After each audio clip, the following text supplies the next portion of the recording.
has come from a collaboration with Illumina, David Bentley at Illumina, and Richard Durbin's group, especially Lee Hung and Elwyn Scully, have been very important, and Claudia Walter in my group, who has a poster here which goes into more detail on the kinds of our kind of first dips of our toes into the water of the inference from these data. I'll describe a little bit of gene expression data, but Manolis will go on to describe this in much more detail later on today. And the work that I'll describe on association testing has been largely the work of Chris Barnes in my group and Vincent Plagnol in David Clayton's group.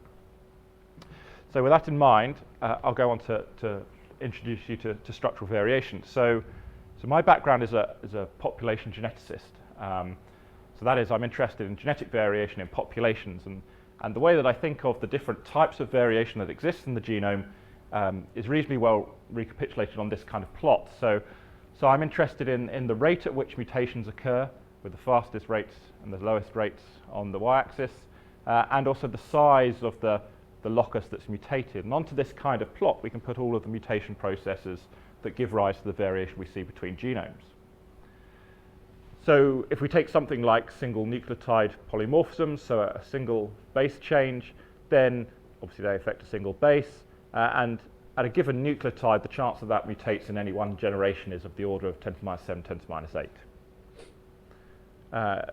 Moving up the scale in terms of size, we come to these microsatellites, also known as short tandem repeats. And so here we can see a dinucleotide repeat, a CT repeat, in 2 copies going up to 3 copies. These repeat units can be anywhere between 1 and 6 base pairs in size. And they mutate at much higher rates. And these are the kinds of loci that are now used for forensic testing, for example, because they differentiate very clearly between individuals. Although interestingly, the first loci that we used in forensic testing were these mini-satellites, which are similar type to microsatellites in that they comprise tandem repetitive arrays, but the repeat units are somewhat longer, 10 base pairs and above, and the mutation processes are actually different. But they can be even more mutable. So the most mutable microsatellites tend to mutate 1 in every 10 generations. One can also put on other types of mutation process, and this isn't a completely exhaustive list. So there are retroelements, also known as junk elements, pieces of pseudo-viral DNA that replicate through around our genome during the germline and introduce new insertions of themselves, new copies of themselves, and it's these processes that lead to about 45–50% of the human genome being composed of them. But the chances that any one of these retroelements, and they range in size from about 300 bases to about 10,000 bases, the chance that any one of these actually inserts between any 2 nucleotides is very, very small. So it's a very low rate.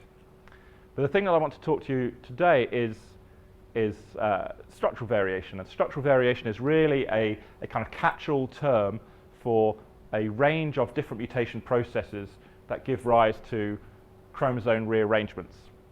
Now there's a continuum of size, so there can be single base deletions up until tens of megabase deletions, for example. There's also, because there's a range of underlying mutation processes, there's quite a range of mutation rates. So some of the mutation rates are quite fast, others are much slower. So this form of variation is not kind of as homogeneous as these other forms, and there's some kind of arbitrary distinction that's been drawn in the literature whereby things that are between 1 base and 1,000 bases are kind of termed indels or insertion deletion events, whereas things that are larger than 1,000 bases are termed structural variants. And that's an arbitrary definition, but it's proven to be useful in some respects. Now the reason why this variation may not be something you're so familiar with is because prior to the human genome sequence coming out, we really only had 2 ways of looking at the genome. One was by individual DNA sequencing reads, and that told us about mutation processes that occur of the order of that length of read, which is a few hundred bases. But we also had looking cytogenetically, so that's looking down a microscope at cells, at chromosomes in cells. But only the very largest mutational events could be detected that way. And so prior to the human genome sequence coming out and the advent of some of the technologies I'll talk to you about, there's actually been very little technological ability to actually have insights into mutation processes in this range of the 1,000 bases to 1 million bases. But that shouldn't underlie the fact that, and somewhat soberingly for geneticists, is there is no real intellectual advance over the last few years. When structural variation has come to the fore, it's been entirely technological. We've actually known that structural variants exist in genomes and can be of functional importance for over 70 years. And we've known that they can be involved in human diseases for over 20 years. So it's really just a technological advance. So I'm going to start talking to you about how structural variation can be broken down into different types. So here I've shown a cartoon of 3 genes on a chromosome. And we can have deletion events that remove segments, and here we see gene B has been removed. We can also have duplications. So here we have a tandem duplication, so it's duplicated right next door to its original copy, and gene B has been duplicated here. And so these 2 types of mutation process, because they give rise to different copy numbers of a sequence in the population, have been called copy number variation. And this is one of the most predominant forms of structural variation. But there are also structural variants that don't change the number of copies of a sequence, but rather its orientation in the genome. And one example of that is that of inversions. And so here you can see that gene B, you have the same gene complement as here, but rather gene B and gene C have now switched locations. They've been inverted with respect to one another. So you may be kind of see these 3 and think, okay, these classes of structural variation always involve genes, and they either kind of duplicate existing functions or delete existing functions. But it's important to recognize that most of these mutation processes are blind to the gene structure, so they can miss genes, they can not encompass any kind of functional sequence, or they can indeed generate new functions by fusing genes. So there's quite a lot of potential functional variety that can be induced through structural variation. So that's one view of it. This is a kind of another view of different classes of structural variation that we might observe. And here I've shown, because we're somewhat limited in that we have a single human reference sequence against which we compare other genomes. And that kind of list of 3 fundamental processes that I showed you can be broken down somewhat further. So here we see the reference sequence has some sequence that this new allele does not, and so it appears to be a deletion relative to the reference. But equally, that reference may be deleted for a sequence. And so we may, if we do an experiment, we identify there's a novel sequence relative to the reference sequence. It may be that novel sequence hasn't actually arisen in the genome, rather it's been deleted from the reference sequence, because our reference is a mosaic of existing human genomes rather than some ancestral genome. We can't necessarily infer anything about the direction of mutation just from the presence or absence of it from the reference sequence. And here we have a duplication that arises in tandem. Here we have one that gets dispersed. Here we have the kind of retro element that I was talking to you about. So we had 4 copies of a dispersed repeat, and now we've got 5 copies, and here's an inversion. So you can subdivide this kind of as one of my postdocs has termed it, this bestiary of structural variation in a number of different ways. And it's also important to realize that our ways of interrogating this variation are somewhat indirect. And as a result, we get different levels of information about these variants. So the earliest, the minimal level of information we get is that we know that there's some form of structural variation about here in the genome. We're not quite sure where it starts and ends. But we know there's something going on here. The next level up is that we know the precise bounds of that variant. And the next level up from that is that we not only know the precise bounds, but we have an idea of whether it's heterozygous or homozygous in that individual. And actually a lot of the work that the entire field has been doing has only really given information at this level. But really to investigate the functional impact of this kind of variation, we want information at this level. And it's this kind of gap in data quality that'll underlie a lot of what I'm talking about. So we know that structural variation is important by virtue of a number of serendipitous discoveries in a number of different disease areas. And essentially, so all of these have been identified in the absence of any comprehensive map of where structural variants exist in the genome. They've been identified because people have said, I know this part of the genome is important because of linkage or other kind of sources of information, and therefore I'm going to go in and characterize this bit of genome in detail, and oh my God, there's a structural variant there.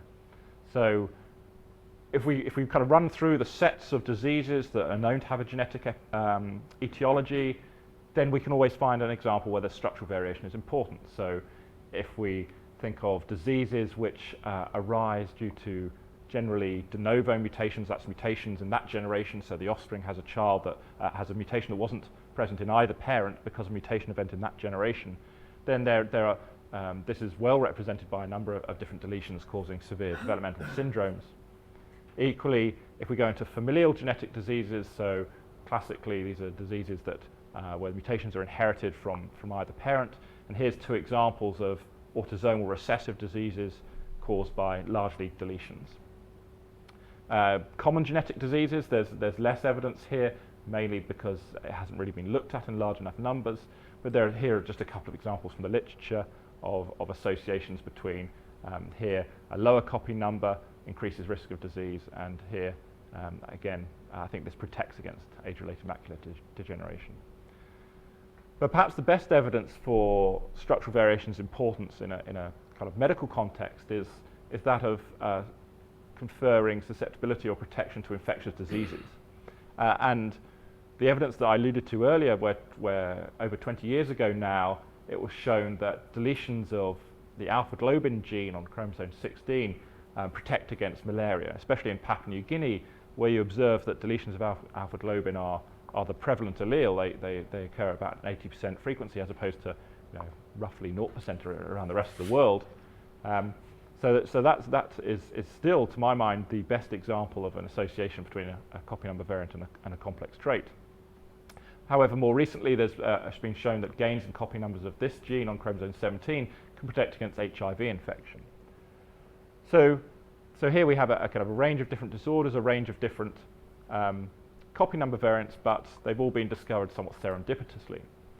So we took the view of a few years ago now that we wanted to try and generate this kind of comprehensive map. There wasn't an off-the-shelf technology to do it, but we thought if we assessed the different technologies, that we could try to identify copy number variants, which are the ones that are most amenable, that's deletions and duplications, the ones that are most amenable to screening in a genome-wide fashion. We could identify copy number variants genome-wide at a kind of resolution that we thought was important, greater than 500 base pairs, and try to go in with the aim of identifying all of the common ones for which we might have power to detect effects in association studies. So we want to make this data publicly available.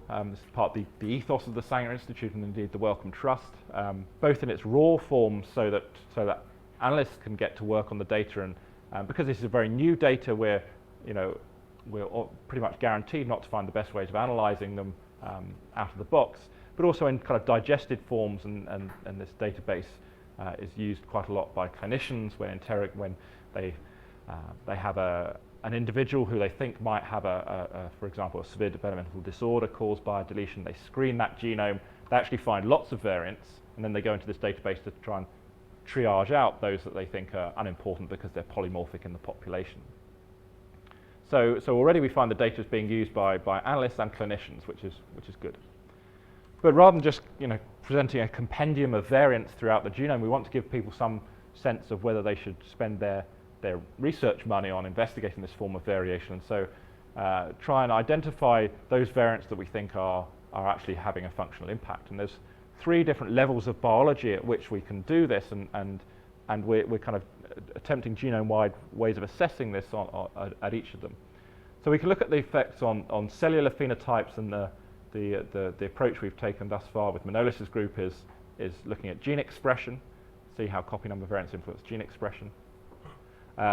We can look at the organismal level for diseases and also quantitative traits, and we have a number of studies aimed towards that.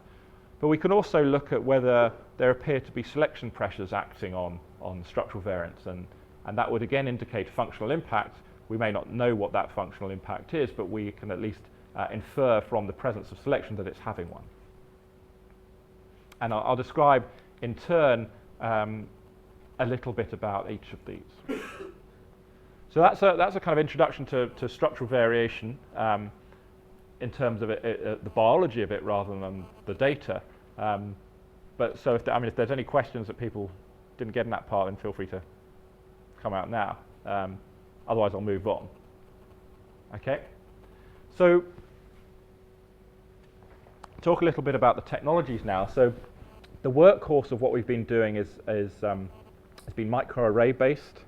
It's not looking at gene expression, so levels of RNA, as some of you may be used to, but looking at levels of genomic DNA. So what we're taking is that this chromosome here represents the genome. We're splitting the genome up into segments, and those segments can be clones or probes or PCR products. We're spotting those segments onto a glass slide, and so each one becomes a probe. We're then taking two genomic DNAs, labeling them in different colors, mixing them together, and then hybridizing them to this array. The idea then is that most of these locations will have equal copy number in the red and green genomes, and as a result they'll appear to be yellow. But there'll be some locations in the genome where one of these genomes has different copy number to the other, and we'll see this ratio of red and green gets perturbed. So you can see, for example, there's a green spot there, and there's a red spot there. We can then measure these ratios of red and green and plot them against the genomic position. And so what I'm going to show you now is a profile of this red-green ratio across chromosome 8. So that's the centromere of chromosome 8, that little gap there. And you can see that the vast majority of these, so each spot represents a spot on the array. The vast majority of these show the same copy number. So this is the log 2 of the ratio, so an equal ratio is 0. And points above the line reflect gains of copy number, and points below the line reflect losses of copy number in this genome relative to that genome. So you can see here that there's a set of probes on this array that all show a leap above the line, and that suggests that there's a duplication, a gain of copy number in this genome relative to that genome. So this kind of chromosomal profile, I'm going to show you more of these. This is one way of looking at the data. The other way of looking at the data is when you look at these kinds of data in multiple individuals and you start looking across individuals. And those are the two kind of approaches for visualizing the data I'm going to show you. So we did a large-scale experiment a couple of years ago to characterize copy number variation in 270 individuals, and I'll go on to describe a little bit about their origin. And we used two different approaches. One was to use microarrays, I won't go into the details. One was to use microarrays based on large clones, so there are 27,000 large clones that tile across the genome. And the other was to use mine the intensity data underlying SNP genotyping chips, which by virtue of the miniaturization afforded by those kind of companies, you can look at, rather than looking at 27,000 clones, you can look at 500,000 oligonucleotides across the genome. So you can see that each probe is somewhat noisier here than the other. So what's this reflects, so previously I showed you a profile for a chromosome. This shows you a profile for the entire genome from chromosome 1 to chromosome Y. And this shows you the same duplication that I just showed you. So here's the same individuals. Dig down into chromosome 8, you can see the gain here. Dig down even further. Excuse me. You can see all of the clones responding to that gain. And here's the same two individuals compared on the oligonucleotide arrays, and again you can see the same gain between them. So both very short 25 base pair oligonucleotides and large insert clones are informative about this, and I'll describe data from both types of platforms. One of the other things to take home about this is generally copy number variants can be detected by more than one probe, and so that lends us towards that will come downstream in how we process those data later. So the populations that we used to do this study were collected as part of the HapMap project, and they enabled us to integrate with the HapMap project, was a project to characterize patterns of SNP variation and the haplotypes of it over the human genome. And they comprise 4 populations, one of European ancestry but sampled in Utah, so we can kind of imagine them as having Northwest European ancestry. One from the Yoruba from Nigeria, some unrelated individuals from Tokyo and unrelated individuals from Beijing. Now the European and the Yoruban populations were in fact 30 trios, so we have parents and a single offspring, and so that enables us to look at heritability of these variants. So this is one way of summarizing the data. So previously I showed you a chromosome profile for one individual. What I'm now showing you is all of those 270 experiments overlaid on one another for a given chromosome. So here's the profile for chromosome 1. You can see that there are some large events, there are some small events, there are some common events, and then there are some rare events, as we would expect for polymorphism. There's a range of sizes and a range of frequencies. We can get a kind of genome-wide picture of copy number variation by this kind of plot. So I've taken, that's chromosome 1 that I just showed you before, and now we have chromosome 2, chromosome 3, 4, 5, 6, 7, 8, 9, 10, 11, 12. So this is really, it's probably more than a bird's eye view, it's more like a satellite's eye view. And you can see that there are some regions of the genome that show extreme copy number variation that you can stand out at this kind of one slide picture of the genome. So for example, pericentromeric chromosome 9, pericentromeric chromosome 15, 16, and the long arm of the Y chromosome. And all of these regions of the genome are known to be highly duplicated in nature, and that causes them to be very structurally dynamic, both within species and between species. So these regions change very rapidly over evolutionary time between species, as well as being highly polymorphic within species. There are also regions of the genome that were very hard to sequence in the Human Genome Project because every 2 chromosomes you looked at had a different structure, and many of them still contain gaps in the human reference sequence today. So I told you that this is kind of one way of looking at it kind of spatially along the genome. The other way is to look at it through individual variants in a population. So what I'm going to take is this chromosome 1 profile and just pull out individual probes from the genome. So here's one. So this region here, this little nodule here doesn't look very interesting, but if you blow it up, you can see the histogram of this, that there appear to be 3 different classes of individuals. So this is a histogram of the ratios of red and green. This suggests that there's a class of individuals that that are wild type, a class that are heterozygous for a duplication, and a class that are homozygous for a duplication. We can look at other forms of variation. We can see here that here we see something that is multimodal, not just trimodal, but there are about 7 or 8 modes here. And that tells us something about the underlying, the underlying mutation processes, but the underlying allelic structure. Because what we're measuring here is we're not measuring a genotype, we're actually measuring the sum of the copy number on the 2 alleles. So if you have one copy on the chromosome and one copy on the other chromosome, then we're measuring 2. But however, that means we can't tell the difference between one copy on one chromosome and 3 on the other, or 2 copies on either chromosome. So there's less information here than a genotype. However, if it's biallelic, so there are only 2 alleles, we can infer that these clusters reflect the 3 genotypes that you would see from that. However, in this situation, where we have more than 3 clusters, we can't infer the genotype directly. So this class here, which may have a copy number 6, that could be 4 copies and 2 copies, 5 copies and 1 copy, 3 copies and 3 copies. And this just shows another one. This is now a deletion. Again, a trimodal structure, wild type, heterozygously deleted, homozygously deleted. So you can see that this immediately starts to lend itself to mixture modeling to classify individuals into different copy number classes.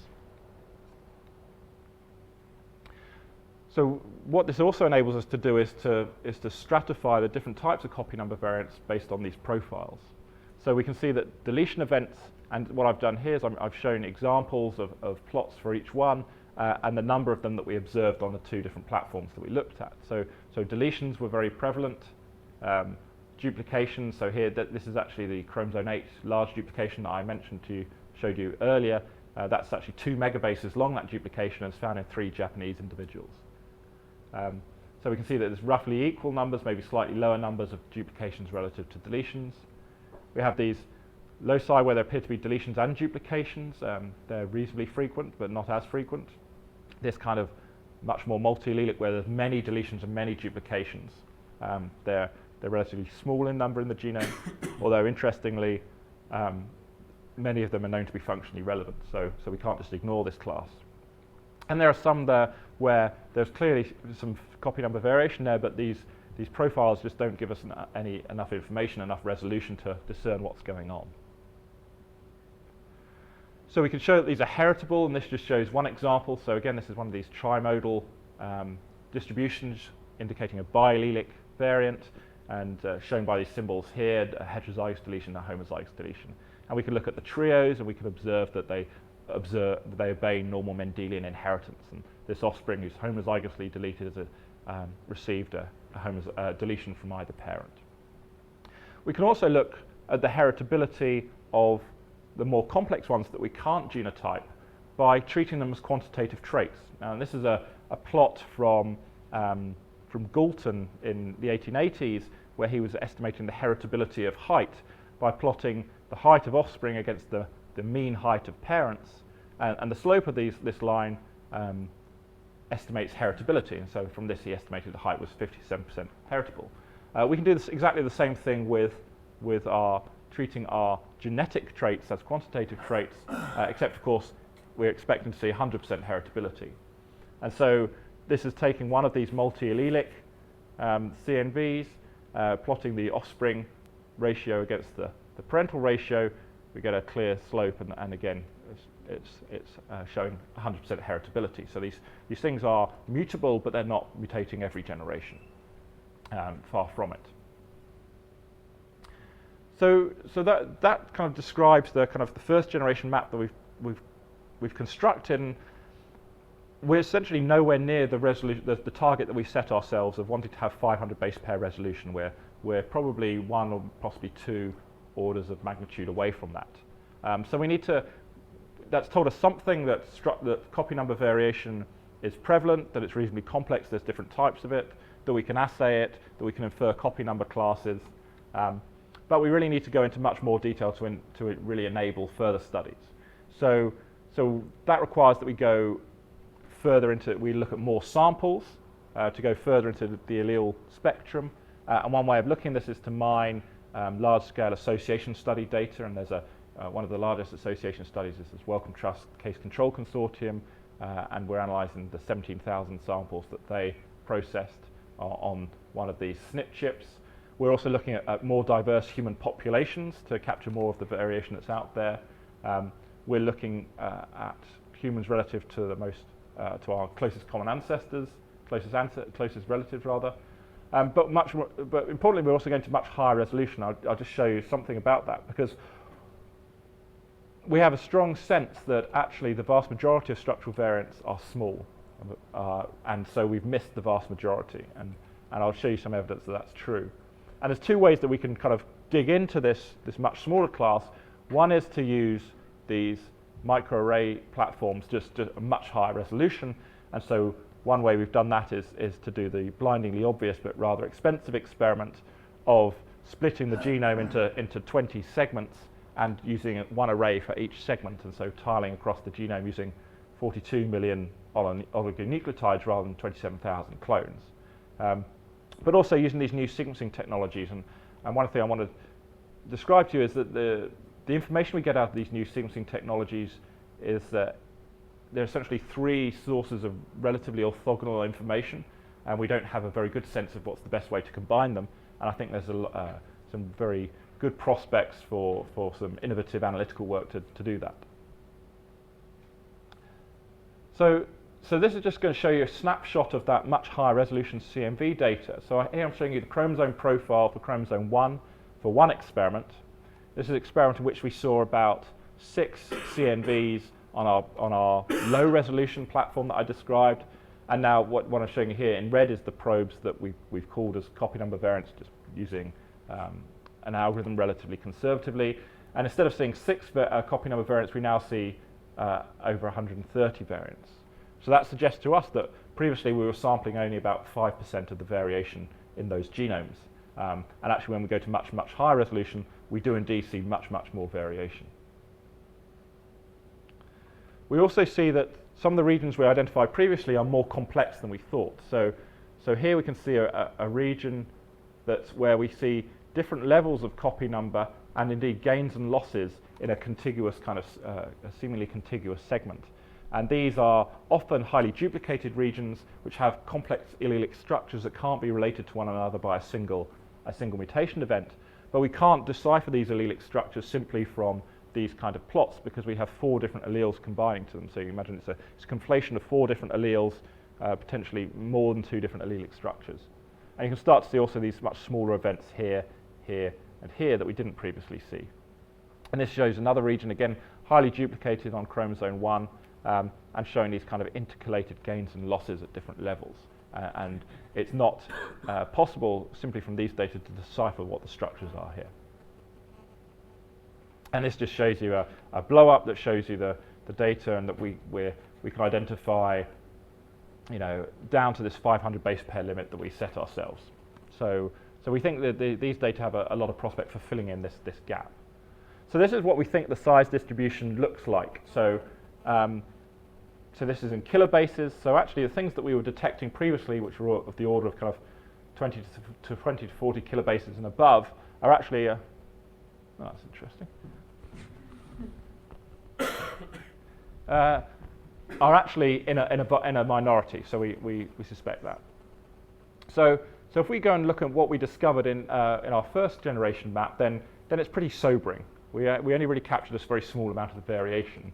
If we look at what the whole field had discovered through all of its surveys, then by the middle of last year was not that much better. But from those preliminary experiments I just showed you, I think we can fill in many of those variants using these much higher resolution microarray. But there's still a gap, and I think we'll really start to use the new sequencing technologies to get at some of the variants that we can't reliably assay using microarrays. And so I would estimate that there are over 1,000 structural variants as we've defined them as being greater than 1 kb in size in any given genome. So those are the kind of numbers we're looking at, so whereas previously we were only identifying 50 or so. So I want to say a little bit about this, using these new sequencing technologies to detect structural variation. So there was an introduction that Leo gave yesterday that essentially gave you the main features of these data, so that they generate a very, very large number of short reads. Now, one additional feature is those short reads can come in pairs. So one can take a DNA molecule of a defined size and sequence it from either end. And so we have 3 features of the data that allow us to infer whether structural variation is present. One is that the depth of reads that we see only over one genomic region is unusual. One is that the read pairs look unusual, so we know that we're sequencing molecules of a certain size. The read pairs should point towards one another and be a certain size apart when we map them onto the genome. But we can also potentially have reads that actually span the breakpoints of structural variants. So there are 3 sources of orthogonal information. I'll go and describe these in a little bit more detail. And we know that our ability to discover structural variants is going to be limited by the biology, the nature of the underlying variation, that size distribution, we don't know precisely what it is, but also very much technically in how we do the experiments. We're starting to get a first grip on this. And so the data that I want to describe to you will be described, I expect in more detail by Richard Durbin later today, but I'll just describe a few vignettes of the structural variation analyses of these data. So a diploid X chromosome was flow sorted from a female. It was sequenced to very high depth, so 45-fold coverage with 35 base pair read pairs. So that's taking a single molecule, sequencing at 35 base pairs there and 35 base pairs there. And this individual is relatively well characterized. We have these microarray data on copy number and we also have previously identified structural variants where we have a much longer sequence read that's been generated from the X chromosome from this individual, where one half of the read appears to come from one place in the chromosome, one half from another, and we can infer the presence of small deletions there. So we already have corroborating data for some of the events we might infer. So I want to go through a little bit about how this inference works. So if we sequenced an individual that had an additional copy of a sequence relative to the reference sequence, we're going to take all the reads that we generated from the sequenced individual and map them onto the reference sequence.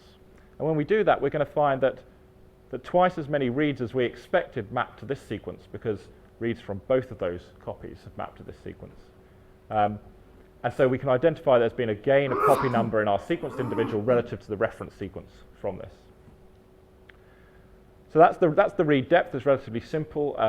Similarly, one can infer a drop of read depth resulting from a deletion in the sequenced individual. One can also use these paired reads that I described from either end of a single molecule. And the way that these are generated basically gives a very tight size distribution. And this is just a simulation, but you can see that when you map these paired reads to the genome, you generally see they're the same distance apart. But there are these long tails out here that may be regions of the genome where there have been insertions relative to the reference sequence, and so the reads are closer together in the reference than you might expect. Or there's been a deletion with respect to the reference sequence, and so the reads are further apart in the reference sequence. So I'll give you an example of this. So here we've got an individual that has a deletion relative to the reference sequence. We sequence a number of molecules here from either end, so the reads are kind of in black here, and the dashed line indicates the molecule. And two of these, shown in red, actually span this breakpoint. So all of these come from molecules that are the same size, that fit this kind of central distribution. But when we map them onto the reference sequence, we see all the black ones map on the correct distance apart, but these red ones map further apart than we expected because of this deletion. And so the presence of these indicates that there is indeed a deletion. So the third form of evidence is that of reads that span the breakpoint. And this just shows some work done by Illumina of a known breakpoint sequence here. In blue are the reads that mapped to the reference sequence, and in red are the reads that they managed to generate a small contig across the breakpoint by going in and doing de novo assembly on those reads in a very localized fashion. So you can develop a contig across a breakpoint first by mapping to the reference sequence and then doing some de novo local assembly. And so what we really want to do is combine the information from all these three sources. They're partly orthogonal in that some can detect variants that others can't, but also you can combine them together to increase confidence. So I'm just going to show you some examples here. So this is what the read depth looks like across the X chromosomes. So all of the interesting blips that you can see from the back are not actually interesting. They're features of the reference sequence. In that, so this large peak here is in fact we're sequencing an individual, and we're getting sequence from the entirety of the X chromosome. So we're getting all of the repeats. Some of those repeats, especially those at the centromere, are not represented in the reference sequence because we don't have the technology to sequence all the way through them. We don't know the correct number. And so all of those reads that we get from the sequenced individual just pile up on the smaller number of copies of those repeats that we have in the reference sequence. And most of these kind of blips reflected that same property. And here we have some array CGH data on the same individual. And I just want to focus on kind of three kind of examples. So here we have CGH data showing these two duplications, and we see it also in the read depth data. And basically I could have switched these labels and it'd be very difficult to tell the difference between these types of data sources. One can apply methods developed from CGH to the read depth. Here we have a duplication here, and actually it appears slightly cleaner in the read depth data than the CGH data. And here we have a deletion here. So read depth, it seems to be working. We can validate those. What about read pairs? This is some work done by Claudia, and what we've taken here is 4 regions of the genome where we know that there's a deletion because we've seen it from these split reads that were generated previously. And on those regions of the genome, Claudia's plotted all of the all of the read pairs, and they've been coloured according to whether they are of the expected size distribution or whether they're of an unusually long size distribution. So shown in red is the unusually long size distribution. And the y-axis, so the x-axis is genomic position, the y-axis is actually our confidence that they're mapping to the correct location. And so you can see here that each deletion that we were trying to see is identified by many aberrant read pairs that are further apart, further separated than we'd expect. And they're of high confidence, so we don't think this is some kind of mapping problem. So in each of these examples, we see these red columns on either side of the expected deletion. So the read pairs are clearly working as well. This is what the size distribution looks like for the read pairs. So this is an early library. It's centered on about 170 base pairs and has this kind of shoulder on one side. So it's not Gaussian, as one might have hoped. And this just shows 4 examples where the read depth in red is mirrored by discrepant reads that all shown. This is an earlier analysis of much less dense data, and so the number of discrepant reads is much lower. But again, we can see here we could kind of increase confidence by looking at these 2 different ways of analysing the data. So that's really all I want to say on that, and just highlight that I think there's great prospects for better methods there. So I want to talk a little bit about the evidence that selection's acting on these copy number variants. So this is a map of the copy number variants that we identified in that first study, about 1,500 of them. And contrary to that kind of first bird's eye view of the genome, where there appear to be some regions of the genome that are very highly mutable, actually you can see that these blue lines occur all over the genome. There are no large sections of the genome that are absent. And we found that these fall next to or encompass, because we're not quite sure where these copy number variants are. A large number of genes, a large number of disease-related genes. Some of these are known recessive disease alleles, and also other forms of functional sequence like ultra-conserved elements. But importantly, if we randomize the location of these copy number variants, we find that they actually encompass fewer functional sequences than we'd expect. So given that we think the mutation processes are unbiased with respect to these functional sequences, it suggests that some of these variants are being removed from the population by negative selection. There's some evidence that negative selection is operating just purely from the genomic distribution of these. Then there's some evidence that positive selection may be acting, can be viewed, positive and negative selection can be viewed from the types of genes that we see copy number variable versus the types that we see not to be copy number variable. And this uses these classifications of genes, these gene ontologies that Ewan introduced, and intriguingly, these 2 lists that I'm going to show you of genes that appear to be overrepresented and underrepresented in CNVs mirror very closely what Ewan showed for big T, as in those genes at the one end of the spectrum and the other end of the spectrum for their I would say perturbability of their promoter sequence. So we can see here there's some commonalities. So we see there are cell adhesion genes that are greatly enriched. These sensory perception genes are greatly enriched in copy number variants, and somewhat intriguingly, neurophysiological genes. So this is really a poor man's systems biology. There's no great inference here other than the observation that the sets of genes that we see are overrepresented are very different from the sets of genes we see underrepresented. And here we see very clearly lots of things to do with phosphorylation and kinases. So mirroring Ewan's observation yesterday that these types of genes tend to have complex promoters that can be easily perturbed by mutation. And so similarly, maybe you wouldn't want these genes to be copy number variable, where DNA dosage might also introduce variants in gene expression. And we also see some of the core cellular biosynthetic pathways. So we see these kind of mutually exclusive sets of genes over and underrepresented. These presumably reflect negative selection. These potentially reflect positive selection. So one other way of looking at positive selection is to look at population differentiation. So if positive selection is acting in one population on a variant, it will increase in frequency in that population, and it'll have a discrepant and unusually high differentiation in frequency between populations. And so what we're taking here is a very simple measure of the between population difference for all of our CNVs across the genome, chromosomes 1 to Y. This axis has shifted, unfortunately. And we've done it in a pairwise fashion between the population groups that I mentioned. So we've got the Africans versus the Asians, the Europeans versus the Asians, and the Europeans versus the Africans. And we can see here there's some interesting kind of peaks in these plots.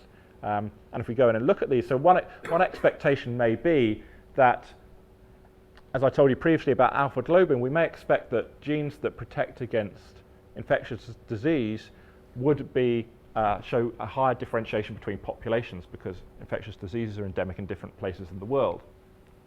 So our top hit, interestingly, is this CCL3L1 gene, which, as I mentioned to you earlier, so you can see here the copy number in Europeans is much lower than in Africans. And this is the gene that protects against HIV infection. Now, clearly, HIV infection has been around for too short a time for it to be driving frequency differences like this, but it suggests that this gene may well have been important in other selective pressures, maybe other infectious diseases in the past. We see a number of other genes where one could easily develop as a biologist a compelling narrative which may have no statistical relevance. And here we see a deletion in a gene that's involved in the exogenous and the metabolism of exogenous and endogenous steroid compounds. One could imagine a role in dietary adaptation or indeed in reproduction for this. And the deletion is much more frequent in East Asians than it is in either Africans or Europeans. And then we have other intriguing observations of other locations in the genome that don't actually encompass genes but are either nearby to biomedically important genes or absolutely in the middle of nowhere but with a very strikingly different distribution between populations. And this mirrors observations of made from association studies where association signals have been seen in the absence of any coding sequences. And I'll just briefly touch on the work that we've done with Manolis's group looking at gene expression, which lends itself to whole genome profiling. So we can take the same lymphoblastoid cell lines that we used to purify DNA to do the copy number experiments and instead purify RNA and look at genome-wide expression. Manolis's group have looked at 1 megabase windows around genes, and I tried to associate the gene expression levels in those individuals with the SNP genotypes and the underlying copy number data. So what we're aiming to identify is a correlation between the SNP genotype here, show with the 3 genotypes with a bit of jitter, and the gene expression levels here, and showing clearly a decreasing expression as you increase numbers of the G allele. But similarly, one can do the same with copy number, except the noise of the data currently forces us down the route of using the raw copy number data. And so here again we see a positive correlation between the copy number and the gene expression level. And if we do this kind of study, we can see that out of the 14,000 transcripts that we looked at, about 1,000 could be associated with nearby variation at the level of significance, assessed by permutations that Manolis will no doubt describe. And of those 1,000, about 90% were due to nearby SNPs and about 10% due to nearby CNVs. But the important thing for us is this CNV kind of effect is not normally captured by the SNPs. In other words, if you only look at SNP association studies, you will miss these functional effects. So that motivates a lot of our downstream work in terms of characterizing these copy number variants in more detail to enable them to be incorporated into association studies directly rather than indirectly through shared genealogical history with SNPs.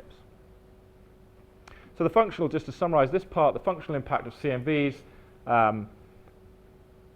they're clearly numerous, and they actually encompass more nucleotides than SNPs when we compare between genomes. There's evidence of selection pressures. They impact gene expression, and they have causal roles in genetic diseases. So covering the kind of cells, organisms, population, different levels of biology, they appear to be important at all of them. So worthwhile a further study. So with that in mind, I just want to close on a kind of brief discussion of what we see are the major challenges with testing, doing association testing between CNVs and complex traits. So one of the things that we've been developing on, and I feel somewhat sheepish in a high-dimensional statistics conference talking about how we've reduced the dimensions of our data. So essentially we have a CNV here, it's detected by some probes. but we're not quite sure where the CNV lies, and so there's a danger we may overspecify the window. And so what we've done is we've tested different ways of summarizing these probes, and so shown how sensitive they are to if we accidentally overspecified the window at which the CNV actually lies. So what I'm showing you here is for a CNV in a couple of thousand individuals. This is if we just take the mean of these probes in the CNV. In this black line here, we can see there's a shoulder on it that's showing some evidence of CNV. If we overspecify increasingly red, green, blue, this signal kind of disappears. So one thing that's important is the probes differ greatly in their ability to detect these copy number variants. And so we thought that the mean is what people tend to use, but actually it's relatively poor. We just took the first principal component to try and downweight those that are not correlated with the remainder. And we can see here much more clearly in black, we can see that now we can now start to see this trimodal pattern. It's a deletion, heterozygous, homozygous, much rarer class. And then we took an additional step to take this principal component, first principal component, fit a mixture model to it, and then use the assignments from that mixture model to train a linear discriminant function to give a one-step kind of improvement on the weightings of those SNPs. And you can see again, we better separate the components, and we're much more robust to overspecifying because we're simply down-weighting those probes that aren't in the CNV. So you can see here that essentially, black, red, and green are pretty much identical in these plots, and only blue is showing a slight decline in signal to noise. So we've looked at a whole bunch of CNVs here, 95. This is some metric of clustering quality, and the mean is shown in black. The product of this first principal component plus this linear discriminant function is shown in red.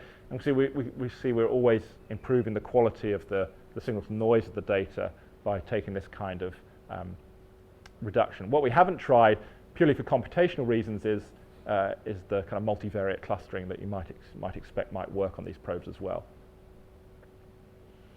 So the data that we have once we've gone through that process of summarizing basically looks like this. We have some copy number signal in our case and some copy number signal in our controls, and we want to know whether so these are individuals with a disease, individuals without a disease. We want to know whether that reflects there appears to be evidence for a difference in frequency for that variant between those two groups. That's what a genetic association study is doing. But there's a major issue here, and this is shown in 3 sets of data from different platforms. So this is SNP-based, this is microarray-based but using clones, and this is using quantitative PCR, 3 very different methods. In each one I've shown you this kind of the density plot for these copy number signals, and you can see that there are subtle differences between the cohorts, and each one, the red plot is shifted slightly to the left of the black one. And in each one of these we expect no association because these are 2 control groups that we're comparing. So we can see that there's subtle biases between groups in the copy number signal that we're getting. And there's a real danger that can be confounded with a signal of association. So that's an additional problem because of this poor clustering quality. What we're not having is absolute separation of these clusters, as is normally accepted in the SNP genotyping field, must be present for one to trust an association. And so the classic way of doing association is to take your raw data, to have some model for those raw data and infer genotypes from them, and then have some genetic model for how the disease may be operating and test for association on those genotypes. Now the problem for this is how do you propagate the uncertainty in your model for the data through to your association test in this situation when your model for the data is really quite uncertain. And so we reasoned that the only way to do this is actually to combine these 2 models into a single procedure. So what I'm showing you here is the 5 different methods we compared. So these are the underlying data, these are just simulations, and these are our approaches where we're doing some model for the data and then some model for the association separately, 4 different kind of flavors. I'll just focus on 2 really here. So this is if we can put the data together and fit mixture model to the data pooled, and this is if we fit the mixture model separately to the data, to the cases and to the controls. And this is the approach that we've developed based on a likelihood ratio test, is that we fit the data to both under the null that there's no relationship with disease and under the alternate that there is a linear relationship in this case. So the way that this works, and this is the kind of combined model, is that we have a model for the signal, and this is the factorization of these, a model for the phenotype and a model for the copy number, and the phenotype in the dichotomous situation of a dichotomous disease is just simply a trend test, log linear. And basically we fit this model, which has a number of separate GLMs for the individual, for the signal means, the signal variances, for the phenotypes. And we fit that using a kind of expectation conditional maximization approach, both under the null and the alternate, and then use the standard chi-squared test. So what I'm showing you here is some simulation data to show how these 5 different methods, so this is the 5 different methods here, work when we simulate data of different types of quality and with different biases. So what I want to show, basically take home here, because I'm running over time, is that what we're looking at here is some measure of whether the test statistic is inflated or not. So this is the inflation here, which is just the linear fit to the first 90% of the data on a QQ plot. And we show as data quality decreases, then these 2 approaches where you fit the cases and controls separately, they start to get quite strongly inflated. If you show subtle differences in the positions of the mixtures of the distributions, then suddenly all the approaches where you analyze the data together go awry. And similarly, when you change the variances, when you fit them separately, you get inflated data. So the only method that basically stays flat, doesn't get inflated by any of these properties that we see in the real data, is this combined unified approach. I won't go into this. This basically shows some real data, and again shows that you get inflation if you don't do the combined approach. The one important thing with this combined approach is that it loses power. We're robust to type 1 error, but it loses power because by allowing because in our model we allow the variances and the means to differ between the cohorts, but the problem is that makes it very difficult to distinguish a signal of association from a signal of differential errors when the data quality gets lower. And so the power basically falls off a cliff, although it approaches the maximum power we'd expect. It essentially falls off a cliff as data quality goes down. And this is data quality that the field has generally been very happy with, and it doesn't actually realize that the only way to be robust to type 1 errors means that this data quality is nowhere near sufficient. And this just shows you some real data. This is based on simulation, showing, again, power falling off a cliff at the same kind of level of the signal-to-noise metric. And here's just a couple of examples where we show that known associations can be recapitulated with these data. This is with a binary type 1 diabetes, CNV, that's in linkage disequilibrium with the associated SNP. And this is actually showing you a multi-allelic CNV that influences the expression of a nearby gene. So we've generalized this for a quantitative trait as well as dichotomous phenotypes. So to conclude, I think structural variation is clearly been demonstrated over the last few years to be prevalent, functionally important. A number of different initiatives will generate a comprehensive map, but we really require new analytical methods, especially to maximize the impact of these new sequencing technologies, which I think could really revolutionize our view of the smaller structural variants. We think that it's worthwhile taking these different complementary approaches to assess functional significance. This kind of unified model that we've developed for association testing, it's for CNVs, but we can see it generalizing to other forms of assay, but it better controls for type 1 errors when your data are noisy and biased. And that does occur in SNPs. Currently in SNP genotypes, when the data looks this bad, it gets chucked out.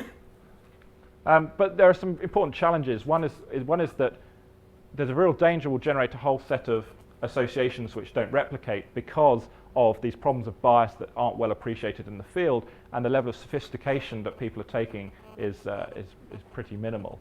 But also, I think we can start thinking about predicting the phenotypic impact, and that's something I'm very interested to see some of the talks for later on in the conference about maybe thinking along the lines of how do we predict the phenotypic impact of single base changes, but how we predict the phenotypic impact of structural changes, I think, again, it's going to be a very important field and has some advantages over the former in terms of how we might integrate it with functional data. So I'll leave it there and just remind you of all the people that actually did the work.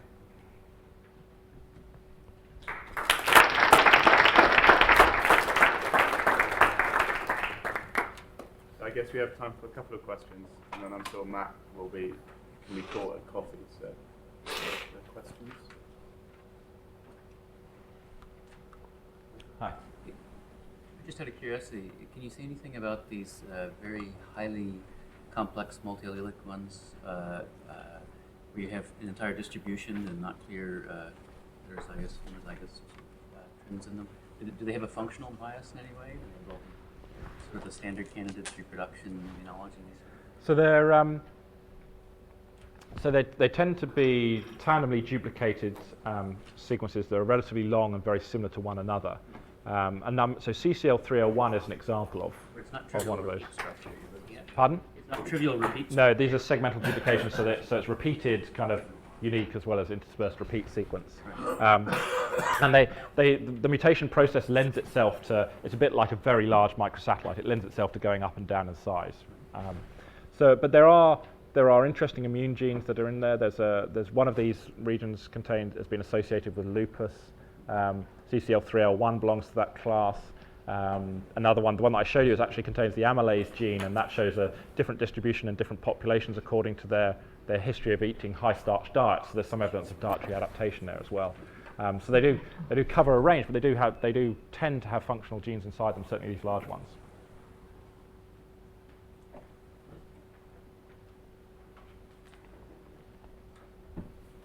Is your there he is. Right. So there's coffee Do you want to after. use a PC?